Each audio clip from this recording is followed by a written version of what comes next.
voyage to the deep.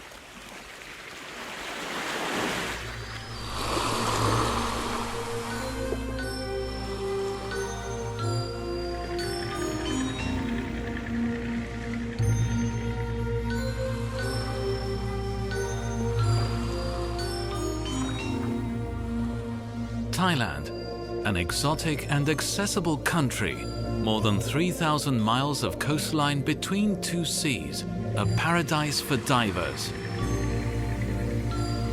Warm seas hiding limestone mountains of incredible colors. They are the coral reefs, the great city of the sea. An undersea city inhabited by strange, quirky, funny and unique beings. Life lived to its fullest. But they are not the only ones subsisting in the deep. We will meet men who walk on the seabed, without fins or compressed air bottles, looking for food. They are the gypsies of the Indian Ocean. The Indian Ocean is the third largest mass of water on Earth. It occupies 20% of the planet's surface and bathes 3 continents, Africa, Asia and Oceania. It's a large sea of warm waters and the center could be considered as a wilderness of sea life. But around its coast there is an exceptional richness. And just because of this warm weather, here we can also find some of the most beautiful beaches, islands and tropical forests in the world. In today's chapter, we will travel and dive in the Andaman Sea in Thailand. Our journey begins on the west coast of Thailand, which overlooks the Andaman Sea. We will go down from Krabi to Trang, where a boat will take us to the islands Tarutao. We will cross some of the most beautiful tropical ecosystems on the planet, as well as long and lonely beaches, rocky islands emerging from the sea like rashes of stone, and a monsoon tropical forest that covers everything. Our goal is the famous reefs of the Andaman Sea, the greatest undersea city. A garden under the sea covered with beyond belief colors and designs. Tree-shaped corals, whips, cauliflowers, tables and fans. Unimaginably beautiful shapes that humans try to associate with known elements so it can be revealed. A calcareous macrostructure where thousands of species live and develop strategies to eat and not be eaten.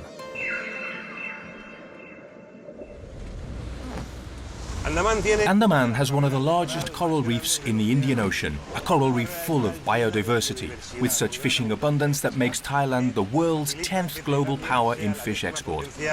Most of the Thai fishing fleet is maintained indeed through its coral reef, and it's still raining.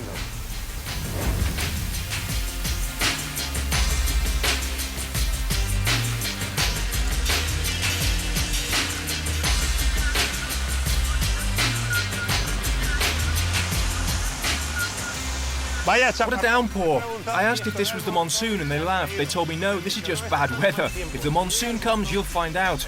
I don't want to imagine what the real deal will be like. How much? 10 baht. 10 baht. This is good? It's sweet or not? No, esta no. Not sweet. Very, very sweet. This one? Very sweet? 15 good. 15? No. 10. I will have just. I can just pay 10. 10 baht. Okay, this one 10 baht? Okay, venga, esta me la llevo. Muy bien. Vamos que nos mojamos. The road trip to the south goes through the province of Krabi. Huge blocks of limestone emerge from nowhere like skyscrapers of vegetation, eventually turning it into one of the most unique landscapes throughout Thailand. Completely inaccessible towers, not for trained climbers though, pierced by dozens of hidden caves and chasms. Many of them, like this one of Tan Suan, are considered sacred by Buddhists who come here to pray.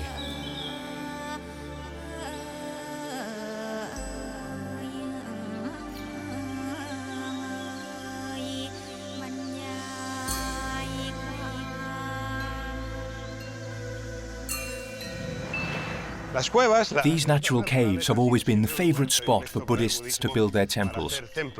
Long ago, the first monks used it to find the perfect place for silence and meditation. And they're full of statues of Buddha in all shapes and positions, like this one of Tang Xuan.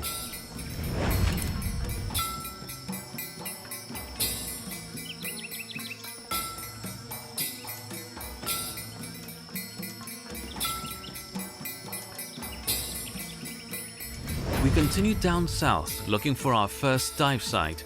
We cross the province of Trang, one of the most unknown and remote provinces in Thailand.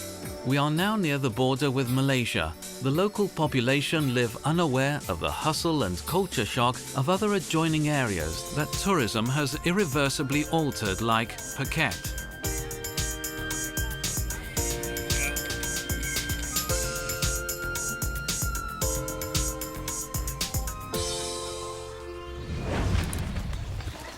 In a Thai market, you can find the most unusual things you could ever imagine, and almost everything that can be eaten. But luckily in this case, this beautiful bird has not been bred to be eaten, but listened to. We're just now between the provinces of Krabi and Trang. This whole area is majority Muslim. Here they are very fond of canary bird breeding, to the point that it is part of their culture. They breed these beautiful and colourful birds to hear them singing, with competitions in order to see which one has the nicest, longest and most precious trill. But the singing of the bird is not the only thing that counts. The beauty of the cage is also very important. So now I'm in Hat Yao, the harbour in southern Thailand, the very south of Thailand, where boats depart for Tarutao. Savarika, I like go to Tarutao. Do you have boat to Tarutao? Yeah, we have the ferry from Hat Yao Pier to Great. One ticket. It's right here.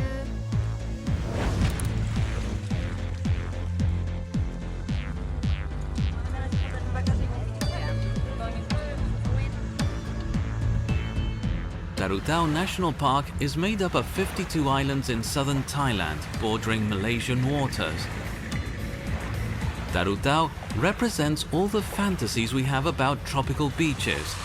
Crystal clear waters that caress stretches of golden sand, forests that reach the sea, and well-preserved coral reefs. An untapped and yet very little known diving destination.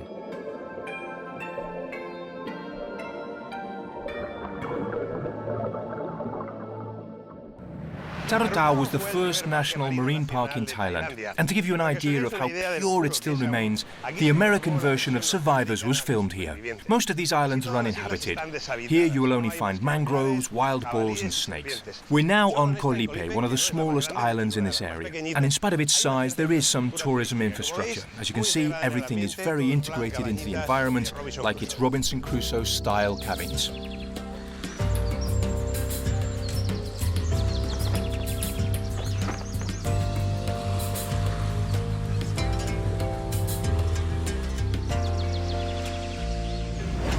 What are we looking for in the Tarutao seabed?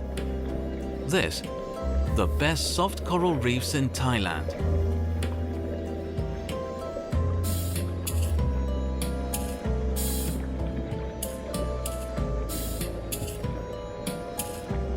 Soft corals are one of the most striking and colourful families of corals.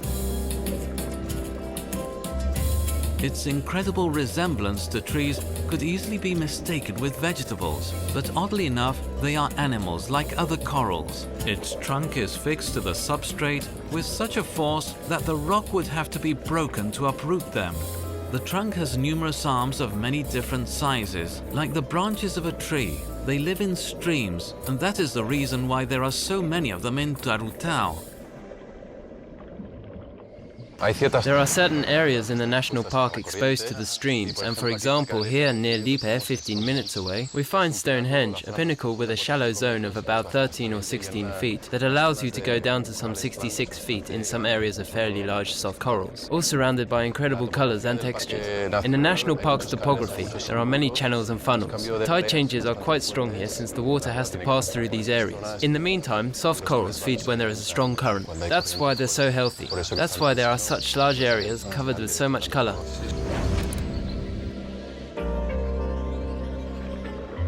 Colour is the first thing that strikes every diver who dives in Tarutao. A feast of purple, pinkish, garnet and gold colors. A garden that even the best of the landscapists could have never imagined.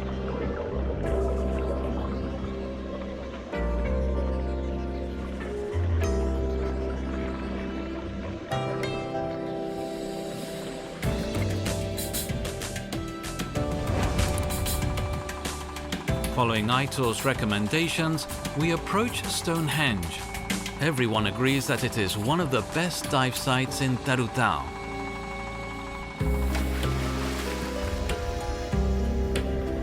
Several granite pinnacles upright on the seabed, like undersea menhirs emerging in the dark. They resemble the stone circles of the Stonehenge megalithic monument in England, hence the name. But here the menhirs are lined with a layer of soft corals, which have completely colonized their walls.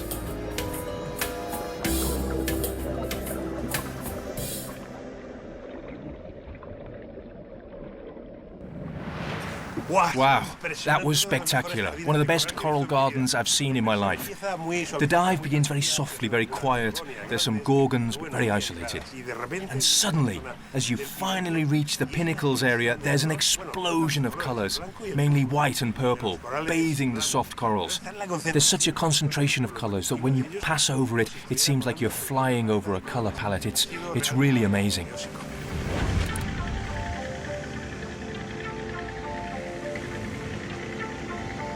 A new day dawns in Ko Lipe.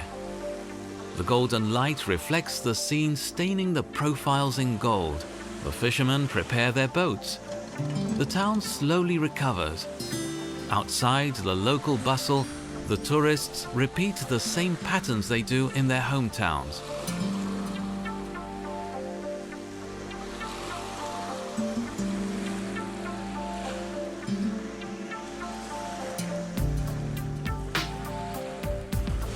We are ready to leave and reach another classic dive site in Tarutao, Sawang, an island surrounded by reefs and an oceanic wall just an hour away from Ko Lipe by boat.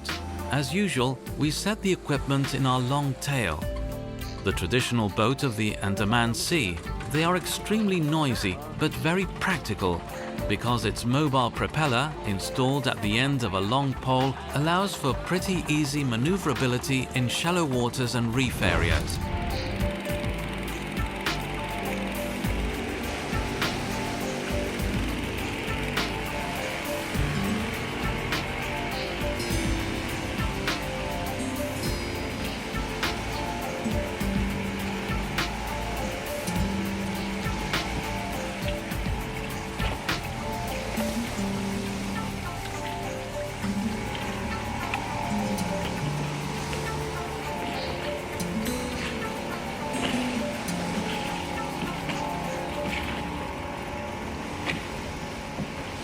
As we've seen, the morphology of the islands is granite. Spectacular granite formations forming curious pinnacles both above and below the water. That one we just saw is really spectacular. The waters are usually pretty transparent, but the best time to dive in Ko Tarutao is during the months of July and August, oddly when the southwest monsoon blows away and brings the wind and clean water stream down. There are also good diving in the other seasons, but whenever you decide to come, you will always find very good light. Right now I'm looking at the bottom down there, and it might be 40 feet down, but you can see it perfectly, so pure. But definitely, in the other seasons, you'll find more plankton.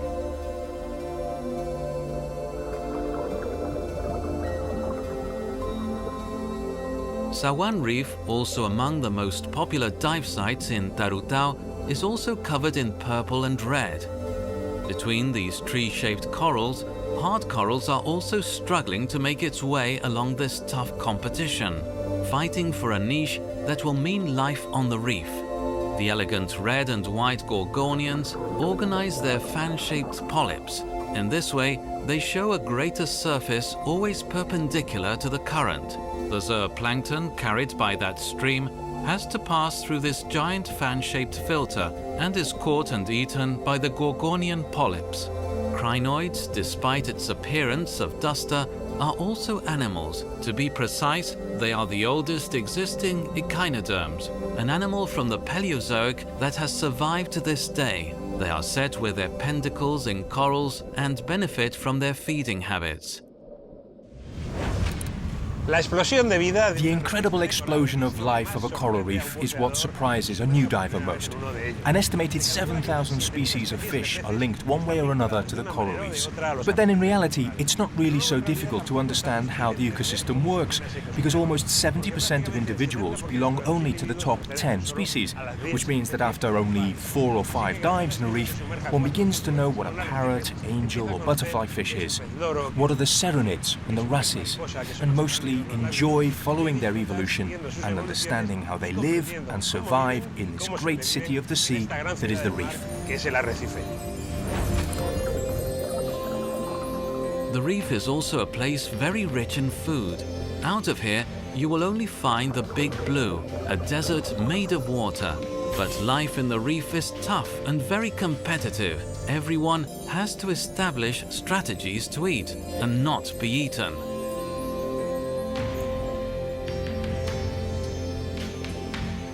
One of the most successful is the stonefish. Its cracked silhouette and its ability to blend in with the surrounding environment makes it almost invisible. Others, however, take the opposite approach, becoming as flashy and scurrilous as possible. This is the case of the apparently quiet lionfish, spreading out their spines and dorsal and pectoral fins like sails of a medieval galleon in full journey. Their potential predators know that this is a place where they should not come. The lionfish spines have a terrible poison, although it is 10 times less effective than the ones in the stonefish and can cause a human excruciating pain and even cardiac arrest. Beauty was never so lethal.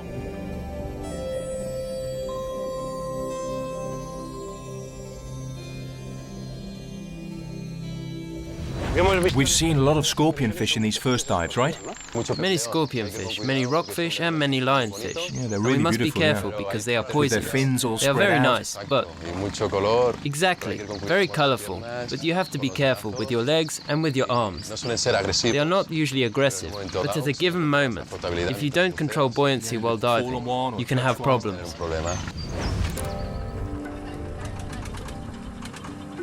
Lionfish are not the only ones using the sea to feed. In the archipelago of Tarutao lives the Chaole community. They are nomadic fishermen originating from these coasts in Southeast Asia who lived in their own boats until recently, migrating for sustenance. That is why they are known as the Sea Gypsies.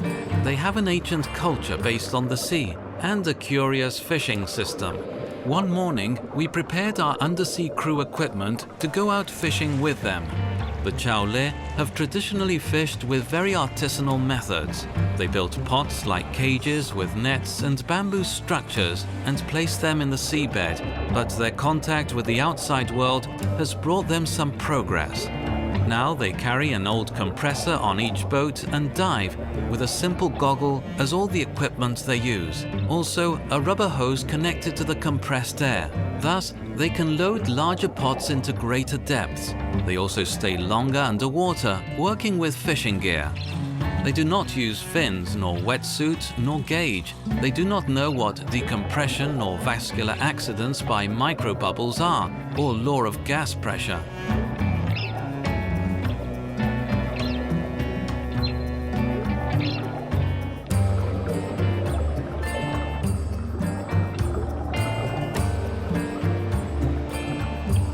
Dive 4, 5, 8 until 20 times a day, up to 98 or 131 feet deep.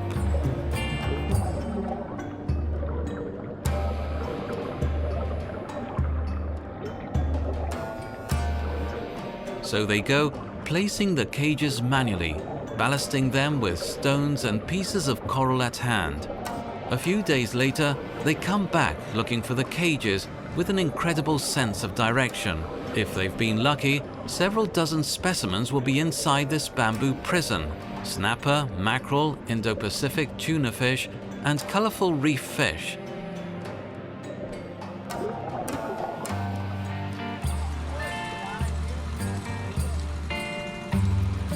The sea gypsies practice sustainable fishing. They only take what they need for their own consumption. However, their lifestyle is threatened by overfishing existing in this Andaman coastline. They've been roaming these waters for 4,000 years with their wooden boats and bamboo cages, but no one knows if they will survive another 50 years.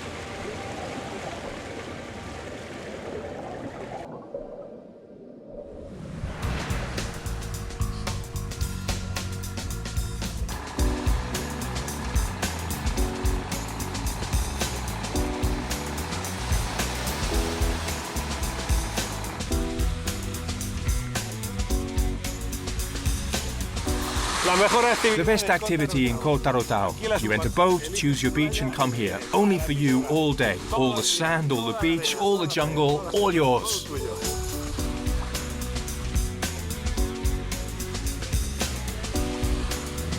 The time has come to find new diving sites. We return to the mainland and we start heading north. Our next destination is the port of Khao Lak, from where we will depart to the Similan Islands. Beautiful Buddhist temples arise occasionally next to the road, with their stupas, pagodas and golden roofs gleaming in the sun, much like golden jewels painted in gold.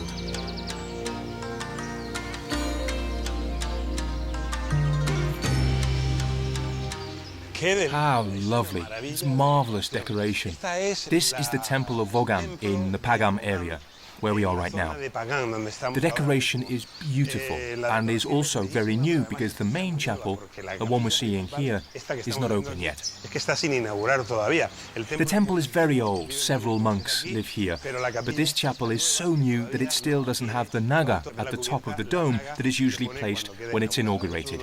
It'll open in a few days. Speaking of nagas, a naga is a large snake, there, surrounding the temple to protect it from evil spirits, very typical of Buddhist temples. Other temples that impress with their beauty and colour here in southern Thailand are those of the Chinese minority. There are many Chinese in Thailand. Almost all came from the same province in southwest China to work in the tin mines. There was a first wave that went to Singapore and Malaysia, and then the next generation came here to Phuket. Their temples are open to everyone, so I'll get to make an offering.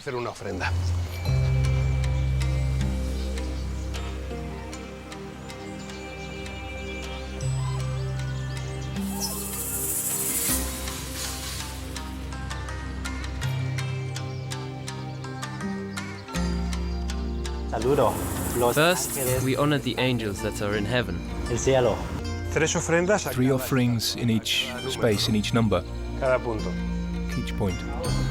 And who are these offerings for? Yes, he is an angel. He protects the temple's door. And 3 more Yes, here, yeah? just 3. Well, I've left 4, hope that's okay. Adelante de Buddha. I respect the Virgin a lot. Yes, the Virgin. La Virgen. Yeah, this is a virgin, right? Creemos que We believe she lives in paradise, paraíso. and she takes care of us from there. Ahora es Right now, she is looking at us. Okay. Okay, we'll ask her to protect our next dive. A tu Virgen. Muy bien.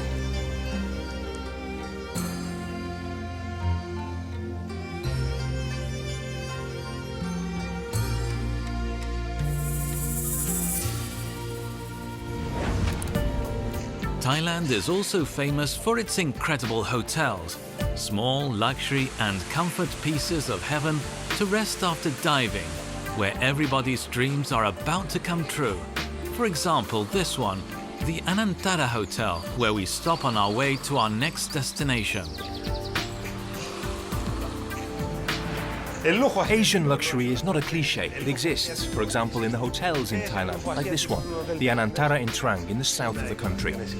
What is the lap of luxury in a Thai hotel? Well, you see huge spaces, exquisite decor, a bed that looks like a bull ring, a bathroom that's another bull ring, set of pillows, all kinds of details, and a swimming pool with jacuzzi. Jacuzzi on! Yeah. Finally, we reach our destination, the port of Khao Lak, from where we will take a boat to the marine parks of Similan and Surin, two islands about 56 miles northwest of Phuket, a surrounding which is famous for its biodiversity. We're still in the Andaman Sea, in the north area.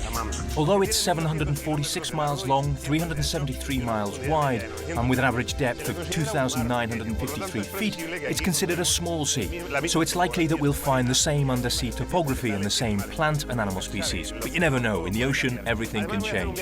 That's why we'll try to check. And I'm going to do a very different trip. This time I'm trying to live on board with 3 other divers. We'll be diving constantly on a boat as lovely as that one over there.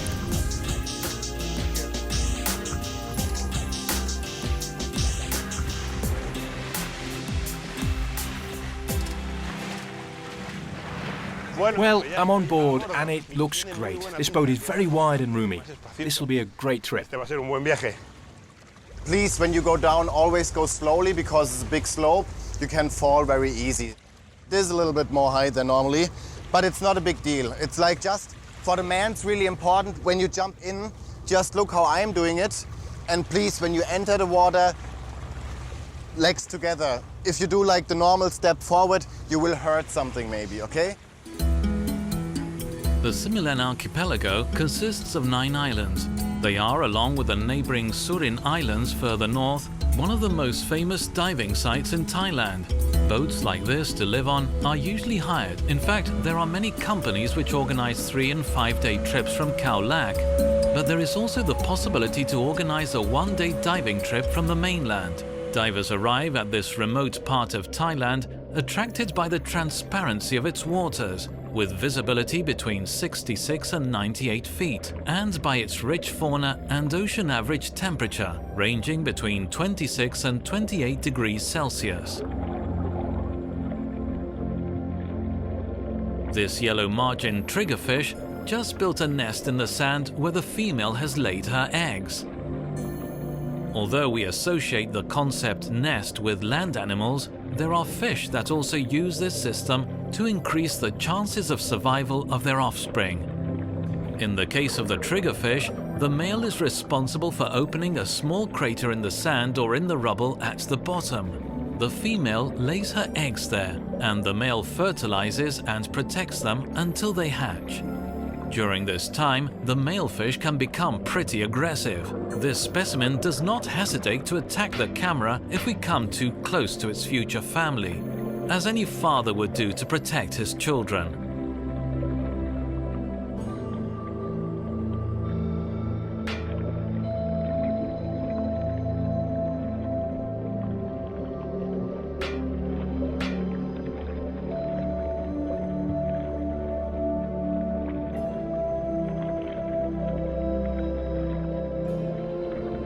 The triggerfish, distinctive for its large head, tend to live alone on the reef and is very territorial. The triggerfish has very powerful jaws with 8 incisors teeth. This giant triggerfish, the largest of the family, uses the jaws as powerful tools for crushing rocks and corals on its lookout for food.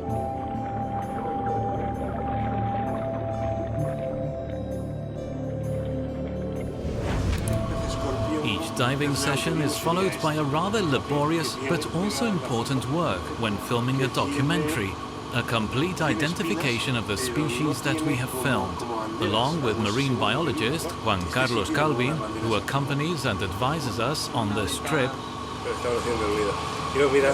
Look, this is easy to identify. Yes, this is very clear. There. It is easy to classify indeed. The clown triggerfish. It's impossible to confuse. we try to distinguish one species from another. Marine biodiversity is overwhelming, and sometimes just a little spot or a detail of the tail allowed to distinguish one species from another. Look, the tail of the yellow margin triggerfish is different from that of the Titan. What happens is when it's closed, look at that, it does look like the Titan. The funny thing is, it only appears in that guide. These ones over here seem to be rather comprehensive, yet it is only shown in that one. What, the yellow margin triggerfish?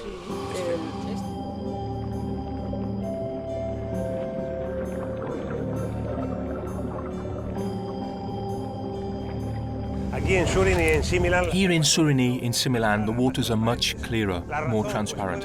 The reason might be they're a little further away from the coast, but not so much. Or that the current does not bring the organic matter from rivers and mangroves over here, but distributes it to other areas. Anyway, diving here is like diving into a pool.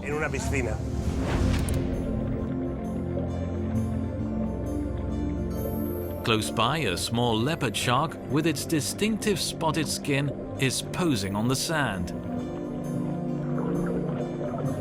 Leopard sharks usually live in shallow waters with sandy ground and rarely come more than 59 inches long. They are harmless to divers though. This type of shark is one of the most valued to be held in aquariums, and its extensive fishing has come to jeopardize the viability of these populations in certain areas. But the nap of this specimen will not last very long. An older and bigger shark has spotted its presence and is nibbling at its fin to urge it out of its territory. An elegant animal with an unmistakable silhouette that can live up to 30 years. However, apart from these specimens, we see very few sharks and large animals. Similan and the neighboring Surin Islands were always famous among divers for their easiness to watch large turtles, stingrays, and pelagic species. Where have they all gone? What is happening? The water in the low season, now we have like 28, 29 degrees. Last year in the same time, we had 25, 26 degrees. So the water gets a lot warmer. In the low season, last low season, 6 months ago, the water went to 32, 33 degrees. So this is a reason for the sharks go to deeper waters, leave the similants. Then also you have the fishing, of course. I mean, all Asia loves to eat the shark fin. They cut the fins from the shark, the tail from the shark, throw the shark back to the water, and then the shark dies, you know. And since the price is so high for the shark fin, it's tasteless. You cannot feel any taste, it's tasteless. But Asian people think they don't get cancer, they don't get sick, but it's wrong. Sharks get the same sickness like every other animal, so.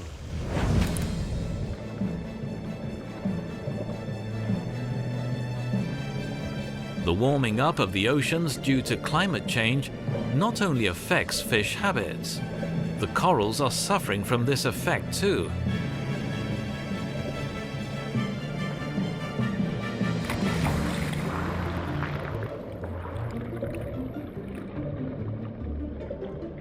In Koh Bon, a rocky crag which emerges halfway between Similan and Surin Islands, this phenomenon, catastrophic for the ecological health of marine structures, is being specially virulent.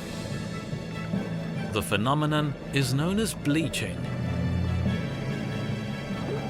High temperatures are killing or expelling the zooxanthellae, which is the protozoan that brings color to the corals. Without the symbiosis with zooxanthellae, coral are destined to die. Once the phenomenon has started, the bleaching tends to continue towards the adjoining corals, though the reason that produced it is another. This is why in some areas of the Indian Ocean, more than 90% of coral cover has been lost as a result of bleaching. It is truly sad to see these large areas of reef with such a pale color, maybe similar to ulcerative skin, when they used to be full of life and vibrant colors before. All happened in the last 6 months. When the water in the low season went to 32, 33 degrees, the corals had no chance. But the phenomenon of bleaching is not the only one killing corals. One of the most active predators is the starfish. This beautiful and colorful animal of stiff spines, once in place over the coral, takes its stomach out through the mouth and devours the polyps by secreting extremely strong acids. Other undersea slopes in Kobon are covered by large areas of table and staghorn coral remains, destroyed by the recent storms that have hit this area in the Andaman Sea, or probably by the 204 tsunami, a landscape of destruction and death.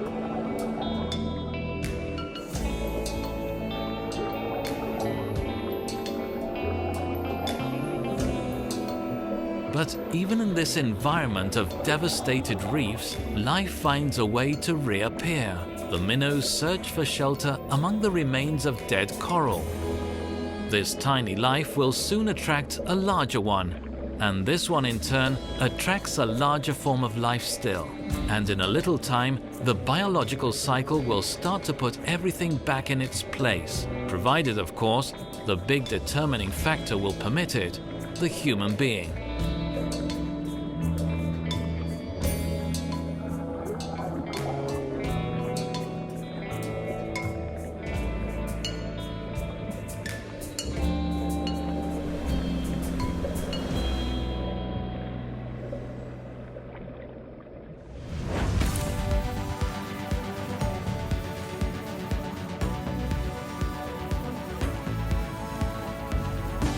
Similan number 9. That's Similan number 9, the last of the islands. They're practically all uninhabited. There are only some small resorts on the islands 8 and 9, which belong to the government, so they're not private property. You can go there, they're pretty cheap, you can go camping, use them, but they are all still a paradise. Besides, it's more than a paradise with a sunset like this one today. The following morning, the sun is hardly out on the horizon. We gather on deck to organize a new dive. Today, we shall explore the most famous diving site of this whole Thai marine park, Richelieu Rock.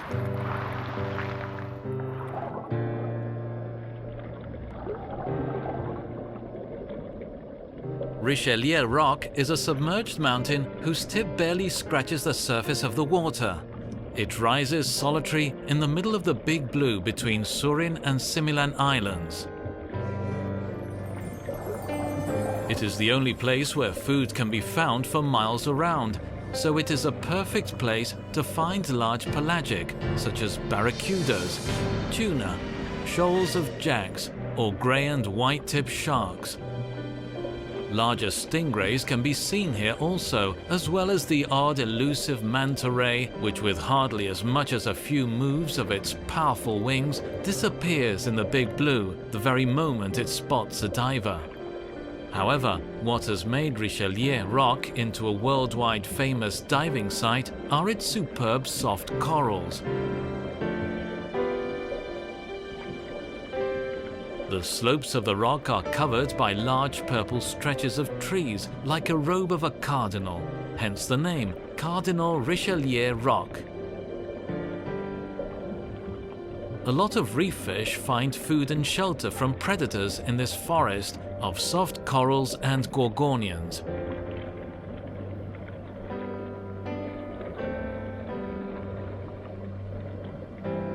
This blowfish, for example, uses corals to hide.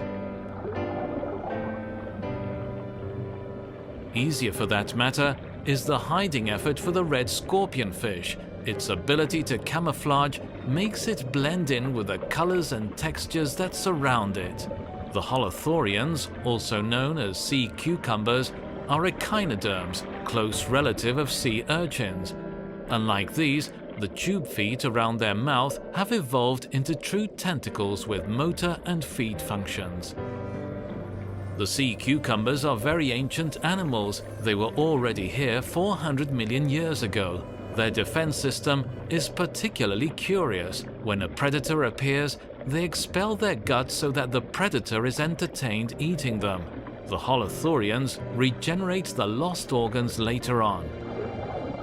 This clown triggerfish shows a flashy outfit far from camouflage itself. and is therefore one of the species most easy to identify in the undersea world. For obvious reasons, it searches shells to crush with its powerful jaws in these whip corals. In a nearby cave, we find another unusual case. Two big morays, a honeycomb and a white moray, share the same hideaway. They are the two species of moray hardest to find because they only leave their cave during the night. Morays are common neighbors in all tropical and subtropical waters. They take a particular fancy to coral reefs because their structure allows them to track every corner, thoroughly looking for fish, cephalopods and crustaceans, their favorite prey. Although they are very aggressive, they rarely attack the diver unless they feel very cornered.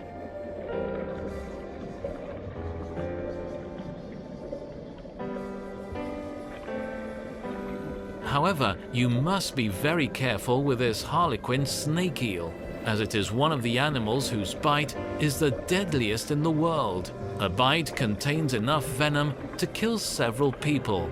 Fortunately, no attacks on divers have ever been documented.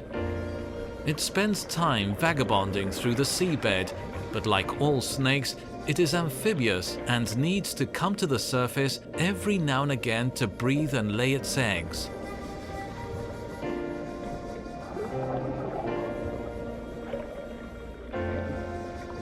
This turtle does not seem to be bothered by the presence of an angelfish in the same shelter.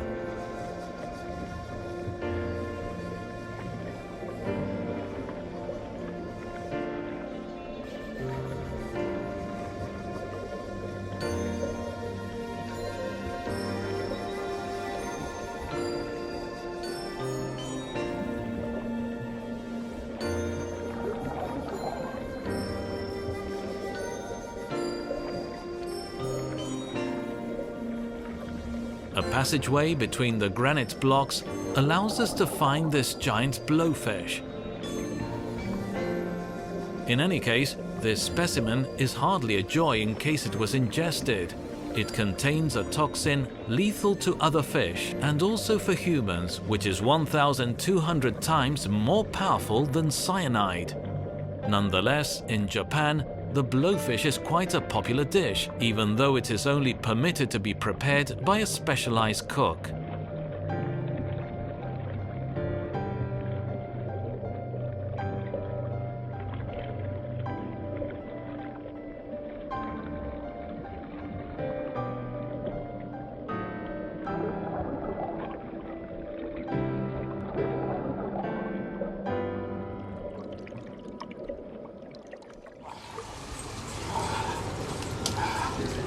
Oh, 4 dives. That's enough for today. Now I fancy something warm and to get dry. It was wonderful. There are some wonderful soft corals, a lot of life, and a pinnacle, a beautiful rock named Richelieu Rock, which is famous worldwide. And now I know why. It's one of the best places to dive in Thailand. Oh.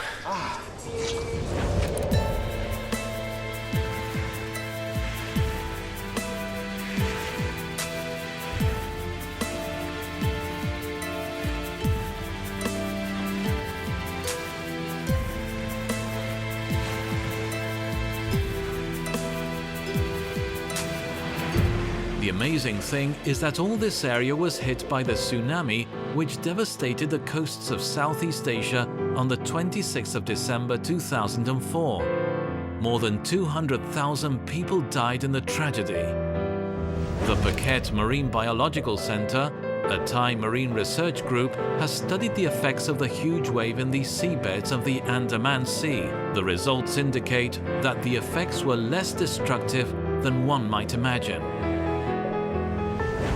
The study shows, amongst other things, that the destructive force of the tsunami was more effective on the geographical location of the island or the reef than with the actual destructive power of the tsunami itself, of the wave. So the greatest damage was found, obviously, in areas of channels and narrowing zones, which made funnels, and the wave came in with a tremendous destructive power. However, the wave passed an island like Kobon, an isolated island in the ocean with nothing in its path, without much problem. The study marks a blue line surrounding it completely. There was no significant damage in any point on the perimeter of the island.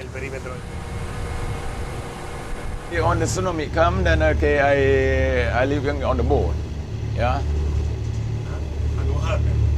And outside from the shore have only high tide and low tide and like a current, but not too big wave on the sea.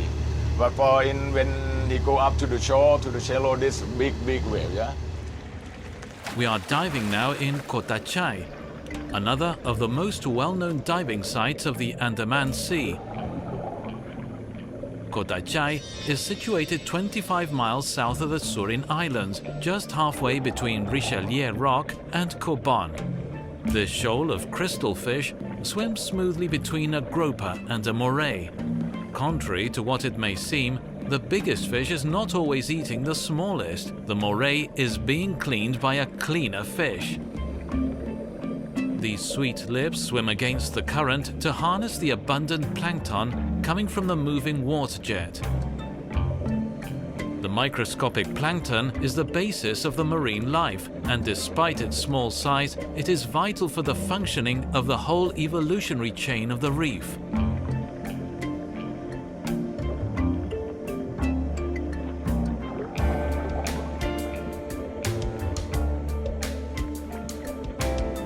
Although we are not a threat to this blowfish, it prefers to hide just in case. A few feet deeper, we find a pair of pharaoh cuttlefish, some large cephalopods, very common in the Indian Ocean, which can grow to a size of 16 inches and weigh up to 11 pounds. Along with octopus, the pharaoh cuttlefish is one of the kings of camouflage and mimicry. It is able to change the color and form of its body spots in a blink of an eye to adapt to changing environmental patterns. Despite its size, it does not hesitate to face the camera, taking an attack position with the tentacles ready to grab its prey.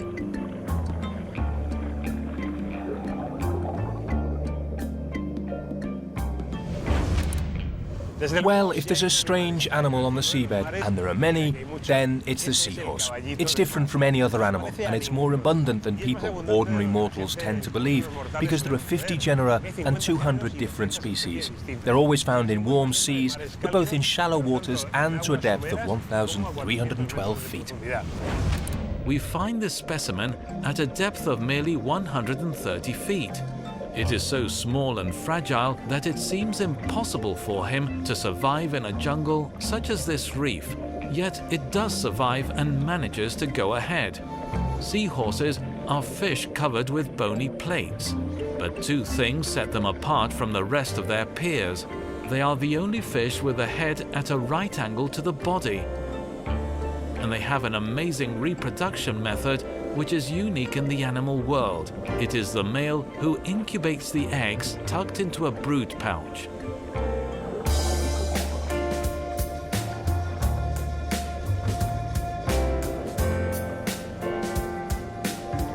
An explosion of life and color.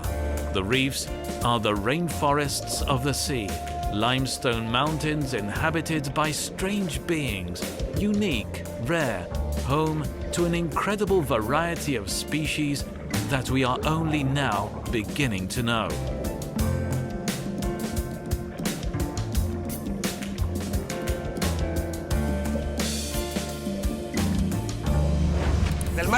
In the Andaman Sea in Thailand, I especially like the incredible coral gardens of Tarotao National Park, the great sea life we saw at Richelieu Rock, the crystal and clear waters of Surin and Similan National Park, and I'm concerned about the fact that, as happens in other coral reefs in the world, global warming is changing the way of life of these species. Maybe it's man's fault or maybe not, but we can all contribute a little, consuming less, polluting less, so these wonderful creatures can continue here for many years. We're going to carry on. Other seas are waiting for us.